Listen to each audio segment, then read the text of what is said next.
स्वामी समर्थाची ताकद साधारण नाही हा. एक वाक्य सांगू का? माणसाला स्वतःच्या जीवनामध्ये जर काहीतरी सामर्थ्य बनवायचं असेल किंवा स्वतःला सामर्थ्यवान बनवायचं असेल तर त्याच्यासाठी समर्थाची भक्ती केली पाहिजे. मला काही दुसरं करायची गरज नाही, फक्त श्री स्वामी समर्थ.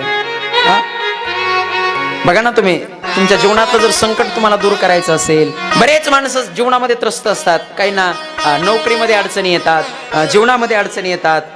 मनापासून स्वामींची भक्ती करताय तर सर्वश्रेष्ठ माना स्वतःला.